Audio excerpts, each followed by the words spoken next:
अस्सलाम वालेकुम dear viewers. आज हम पढ़ेंगे एनर्जी सिंथेसिस के बारे में। एनर्जी किस तरह से सिंथेसाइज होती है और किन चीज़ों से सिंथेसाइज होती है। तो बेसिकली अगर हम जर्नल यूनिवर्स में देखें तो एनर्जी सिंथेसाइज होती है ऑर्गेनिक फूड मॉलिक्यूल से। और ये ऑर्गेनिक फूड मॉलिक्यूल किस तरह से बनते हैं ये हमने ऑलरेडी अपने लास्ट लेक्चर में पढ़ा है, अपनी लास्ट वीडियो में पढ़ा है कि हमारे पास एक प्रोसेस है जो प्लांट्स में मोस्टली प्लांट्स में होता है, उसको हम कहते हैं फोटोसिंथेसिस। तो उस फोटोसिंथेसिस में क्या होता है कि हमारे पास लाइट रिएक्शन और डार्क रिएक्शन होते हैं, और इन लाइट रिएक्शन में लाइट एनर्जी जो होती है वो कन्वर्ट होती है केमिकल एनर्जी, और उन केमिकल एनर्जी की वजह से एटीपी सिंथेसिस और एनएडीएच सिंथेसिस होती है। और फिर वो एटीपी एंड एनएडीएच जो होते हैं वो क्या होते हैं, इसके जो सेकंड स्टेप है डार्क रिएक्शन केल्विन साइकिल, उसमें यूज़ होकर हमारे पास ऑर्गेनिक फूड मॉलिक्यूल बनाते हैं। तो वो ऑर्गेनिक फूड मॉलिक्यूल फिर अगर हम एनिमल्स की बात कर लें या हेटेरोट्रॉपिक ऑर्गेनिज़म की बात कर लें तो वो ऑर्गेनिक फूड मॉलिक्यूल ये ऑर्गेनिज़म इस्तेमाल करते हैं, और बज़ाते खुद प्लांट भी उनको इस्तेमाल करते हैं for the need of ATP. तो इस एटीपी की जो सिंथेसिस है वो एक्चुअली एक प्रोसेस है, उसके थ्रू होती है। उन प्रोसेस को हम नाम देते हैं रेस्पिरेशन। और रेस्पिरेशन में बेसिकली हमारे पास दो टाइप्स होते हैं, एक एरोबिक रेस्पिरेशन होती है और एक एनारोबिक रेस्पिरेशन होती है। एरोबिक रेस्पिरेशन क्या होती है एक्चुअली अगर हम देखें तो जो एरोबिक रेस्पिरेशन है वो रेस्पिरेशन एरोबिक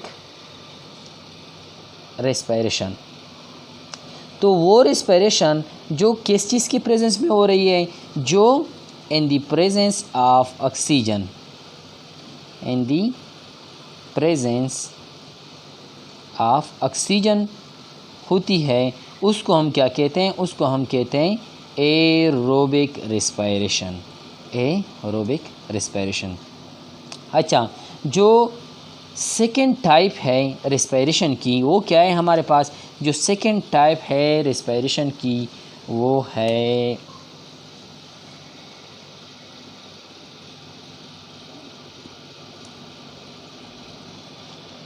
जो रेस्पिरेशन की सेकेंड टाइप है वो है anaerobic respiration. Anaerobic respiration simply हम इसको कहते हैं कि ये इन दी एब्सेंस ऑफ ऑक्सीजन होती है, इन दी एब्सेंस ऑफ ऑक्सीजन। वो ब्रेकडाउन ऑफ ऑर्गेनिक मॉलिक्यूल जिसमें हम ऑक्सीजन को यूज़ नहीं करते, ऑक्सीजन की गैर मौजूदगी में जो रेस्पिरेशन होती है हम उसको एनारोबिक रेस्पिरेशन कहते हैं। अच्छा, तो अब हम अपने टॉपिक की तरफ आते हैं। एरोबिक रेस्पिरेशन हम पहले पढ़ते हैं, उसके बाद हम एनारोबिक रेस्पिरेशन पढ़ेंगे। तो जो एरोबिक रेस्पिरेशन है उसके जनरली 3 स्टेप्स होते हैं, 3 स्टेप्स होते हैं एरोबिक रेस्पिरेशन की। उसमें जो फर्स्ट स्टेप है वो है ग्लाइकोलाइसिस, सेकेंड है इसका क्रेब्स साइकिल, और जो थर्ड इसका है वो है इलेक्ट्रॉन ट्रांसपोर्ट चेन। तो आपको मैं जनरल एक आइडिया देना चाहता हूँ यहाँ पर कि जो ग्लाइकोलाइसिस का जो प्रोसेस होता है उसमें हमारे पास 2 एटीपी की सिंथेसिस होती है, सिंथेसिस ऑफ 2 एटीपी। तो आज के टॉपिक में हम पढ़ेंगे ग्लाइकोलाइसिस। इसके अलावा हमारे पास 2NADH+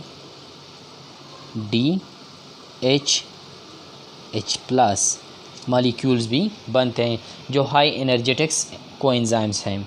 तो आज के टॉपिक में हम इस चीज़ के बारे में पढ़ेंगे कि ग्लाइकोलाइसिस में किस तरह से एटीपी सिंथेसिस होती है और किस तरह से एनएडीएच मॉलिक्यूल्स बनते हैं। तो लेट हम स्टार्ट करते हैं ग्लाइकोलाइसिस को कि ग्लाइकोलाइसिस किस तरह से होता है। अब फर्स्ट वीडियो में हम जर्नल मैकेनिज़्म पढ़ेंगे जिसमें हम स्ट्रक्चर की तरफ नहीं जाएंगे, लेकिन अक्सर स्टूडेंट को मसला होता है कि एक स्टेप से जब दूसरे स्टेप में हम जाते हैं, फॉर एग्ज़ाम्पल अगर हम यहाँ पर देख लें कि इधर हमारे पास ग्लूकोज है और फॉस्फेट ऐड हो गया है, एटीपी मॉलिक्यूल क्या हो गया है, वो ऑक्सीडाइज्ड होके उसने क्या किया है, उसने एक फास्फेट मॉलिक्यूल फास्फोरिलेशन करके एडीपी बनाया हुआ है।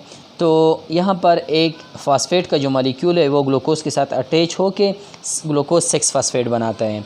तो बाद स्टूडेंट को ये मसला होता है कि किस तरह से ये फास्फेट मॉलिक्यूल अटैच हो गया है। तो उसको हम जो ग्लाइकोलाइसिस की सेकंड वीडियो है उसमें हम पढ़ेंगे कि स्ट्रक्चरली किस तरह से ये मैकेनिज़्म हो रहे होते हैं। तो जो स्ट्रक्चर मैकेनिज़्म होगा वो हम सेकंड वीडियो में पढ़ेंगे। तो आज का जो हमारा मेन टॉपिक होगा यहाँ पर वो होगा जर्नल मैकेनिज़्म ऑफ ग्लाइकोलाइसिस। तो जनरली हम ग्लाइकोलाइसिस कैसे परफॉर्म करते हैं या कैसे परफॉर्म होती है ग्लाइकोलाइसिस।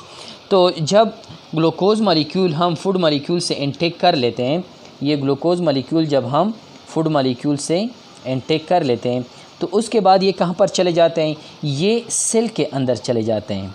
कहाँ पे चले जाते हैं, सेल के अंदर। और सेल में फिर ये एंटर हो जाते हैं कहाँ पर, ये सेल में एंटर हो जाते हैं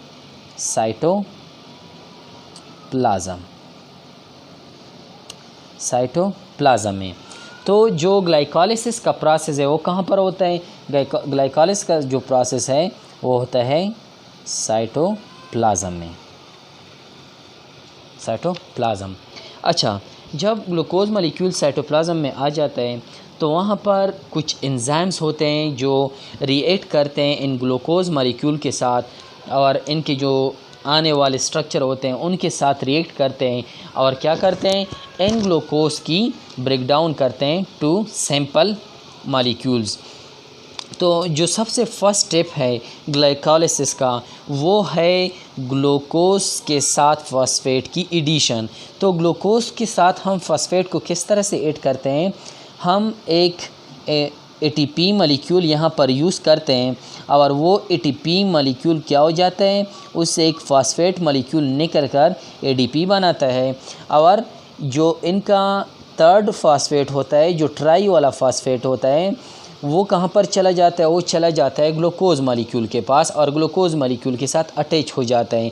और ये रिएक्शन कौन से एंजाइम की प्रेजेंस में होता है, वो एंजाइम जो first step of glycolysis perform करता है, एटीपी से एक फॉस्फेट मॉलिक्यूल को ऐड करता है और उसके लिए ग्लूकोज मॉलिक्यूल में जगह बनाता है, वो होता है हेक्सोकाइनेस।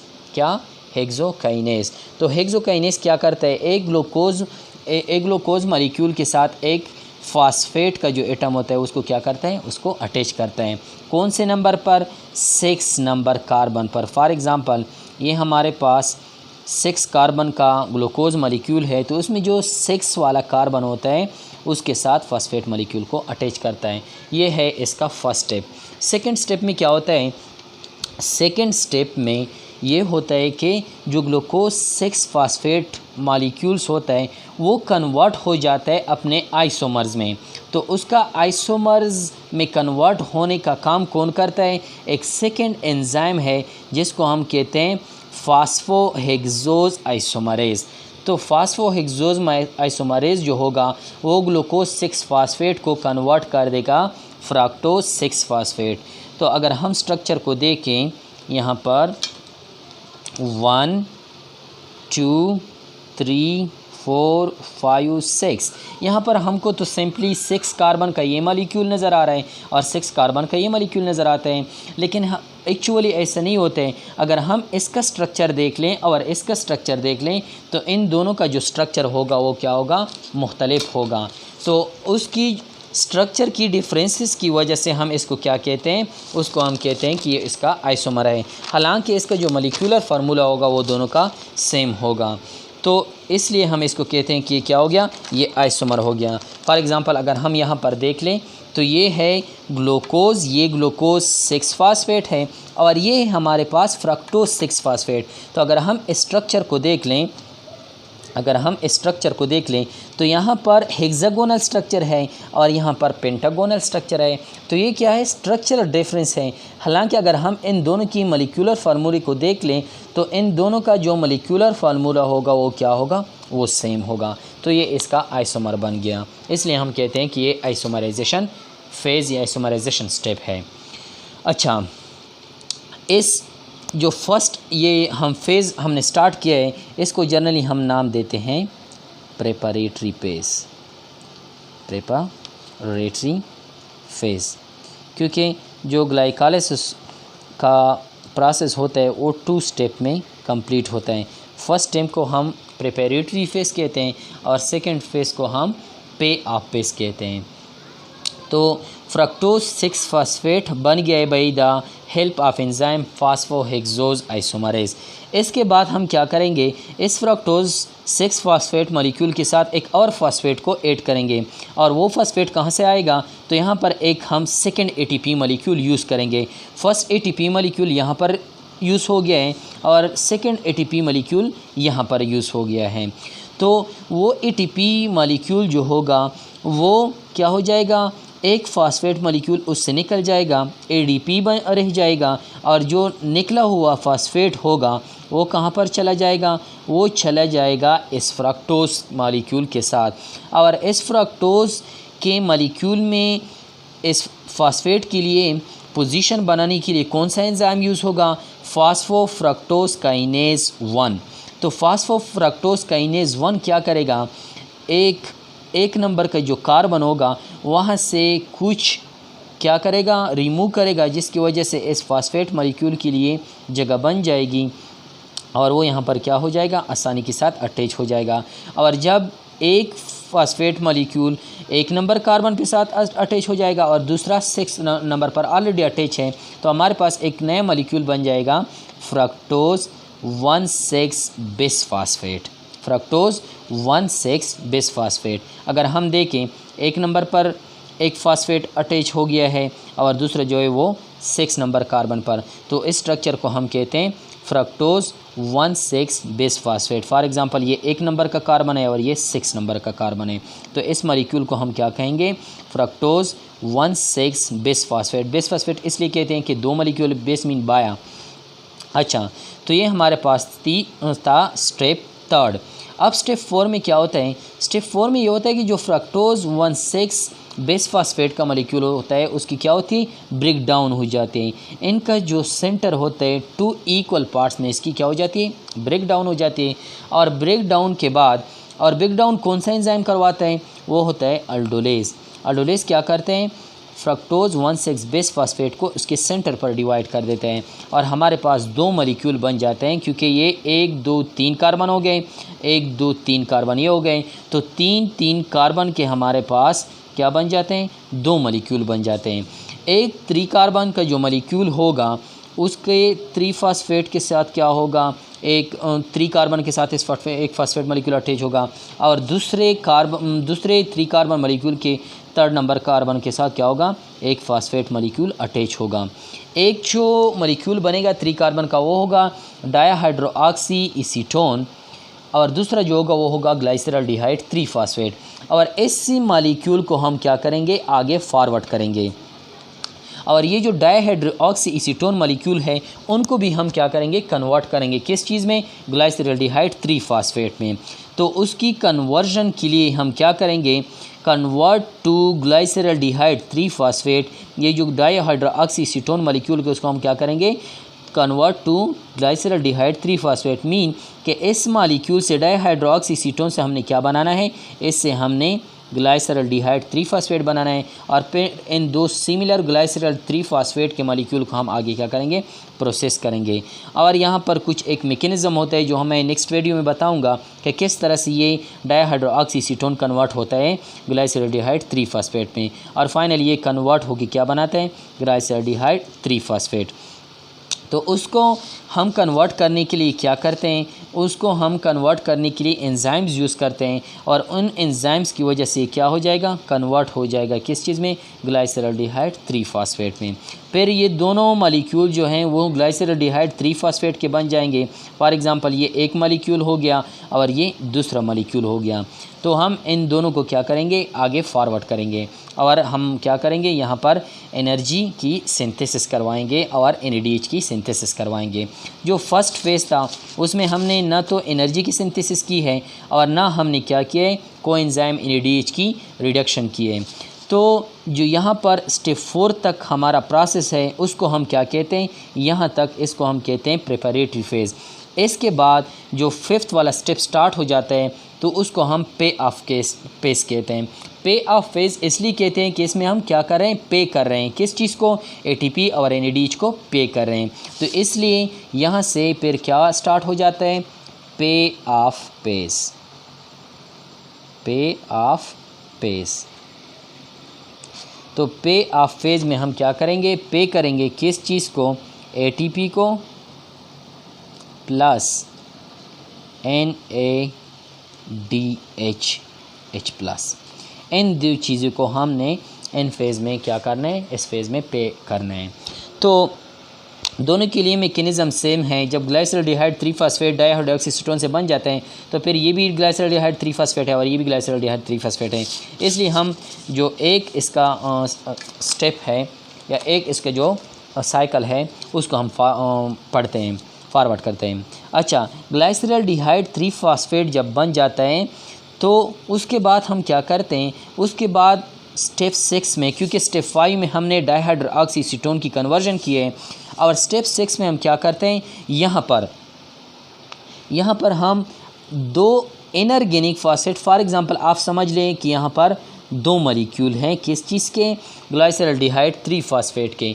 तो हमने क्या करना है, यहाँ पर हमने 2 इनऑर्गेनिक फॉस्फेट को ऐड करना है, न कि 2 एटीपी को। ये पॉइंट यहाँ पर जहन में रख लें, क्योंकि अक्सर स्टूडेंट यहाँ पर कंफ्यूज हो जाते हैं कि यहाँ पर 2 एटीपी हमने यूज़ किए हैं और यहाँ पर अगर हम 2 एटीपी यूज़ करें तो फिर हमने तो 4 एटीपी को यूज़ किया है, यूटिलाइज़ किया है, और जब बाद में हमारे पास नेट गेन होगी वो भी 4 एटीपी होगी, तो 4 - 4 = 0। तो इसका मतलब है कि यहाँ पर हम कुछ एटीपी भी वो गेन नहीं करते, पे नहीं करते। तो ऐसा नहीं है।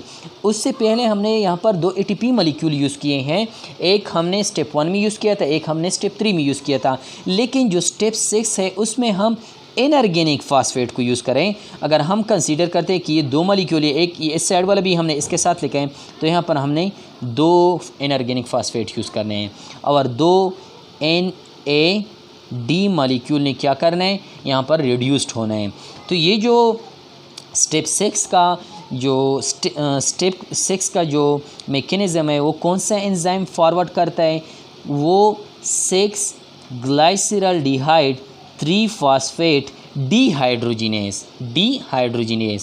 तो डीहाइड्रोजिनेज एंजाइम जब हमारे पास यूज़ होगा तो de mean removal, hydrogenase mean hydrogen की। तो यहाँ पर क्या होगी, हाइड्रोजन की रिमूवल होगी, और जो हाइड्रोजन रिमूव हो जाएंगे वो कौन अपटेन करेगा, गेन करेगा, वो NAD गेन करेगा।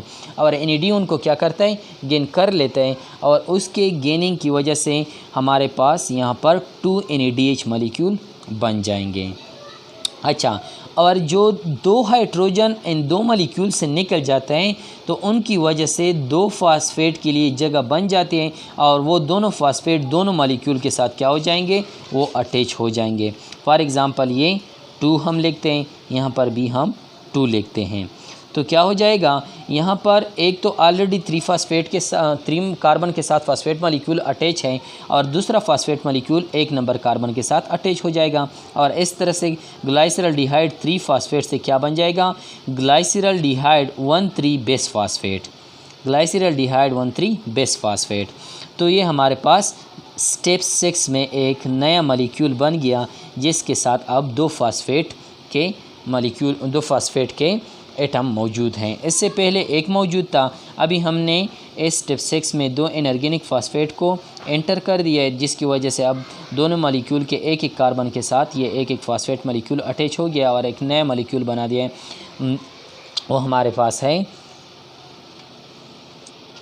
ग्लाइसरॉल्डिहाइड 1,3 बेस फॉस्फेट। ये हमारे पास था स्टेप 6।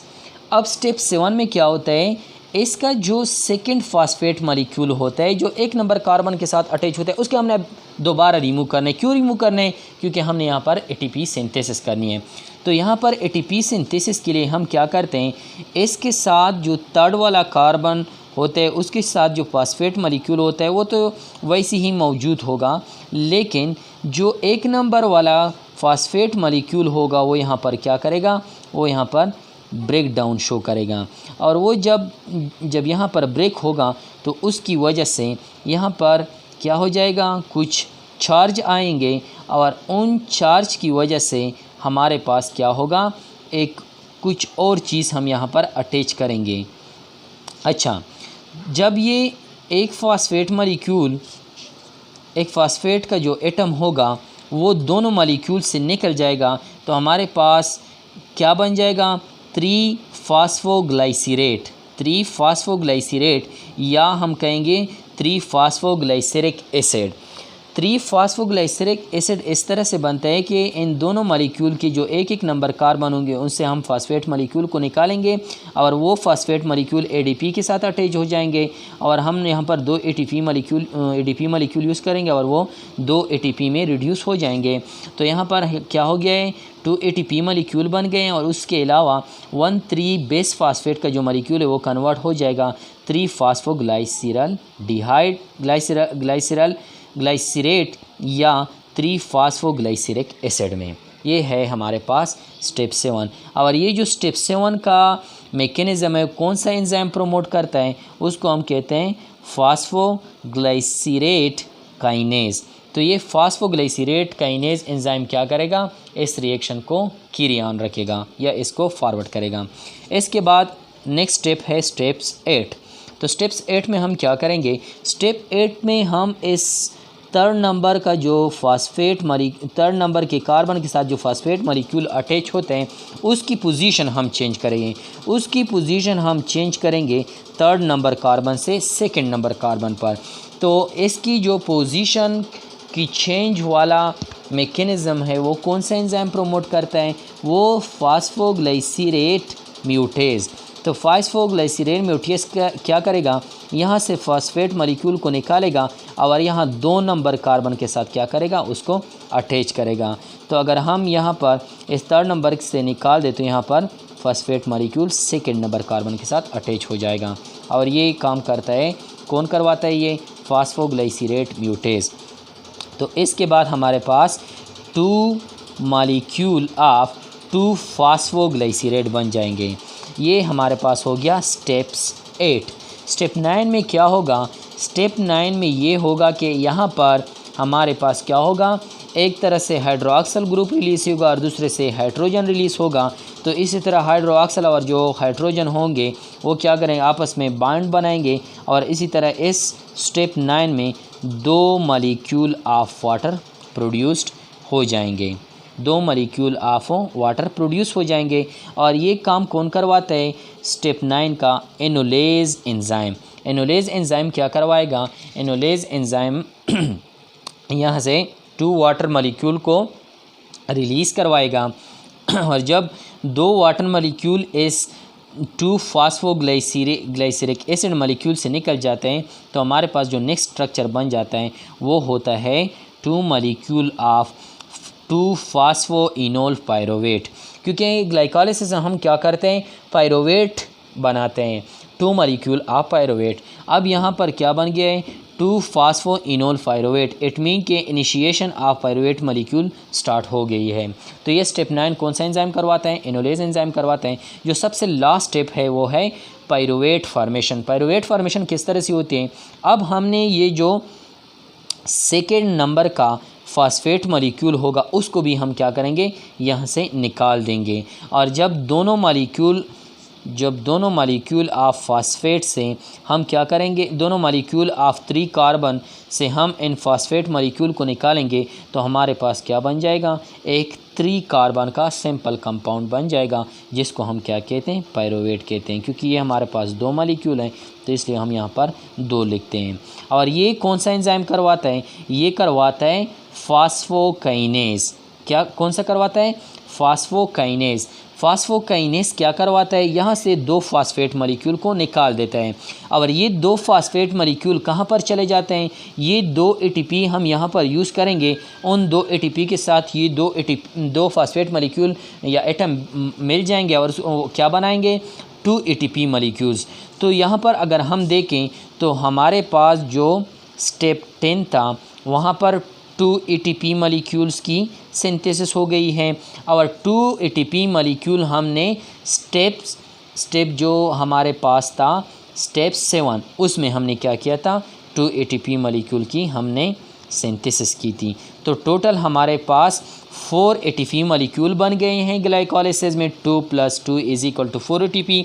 और हमने जो प्रिपरेटरी फेज़ था उसमें हमने क्या किया था, प्रिपरेटरी फेज़ में हमने 2 ATP को क्या किया था, यूटिलाइज़ किया था या यूज़ किया था। और अब टोटल हमारे पास जो पे ऑफ पेज था उसमें 4 ATP बन गए हैं। अगर हम इन 4 ATP से माइनस कर दे 2 ATP को, तो हमारे पास net gain of ATP of glycolysis 2 ATP बन जाएगा। इसी तरह अगर हम देखें तो जो स्टेप 6 था, तो स्टेप 6 में हमने क्या किया है, स्टेप 6 में हमने 2NADH+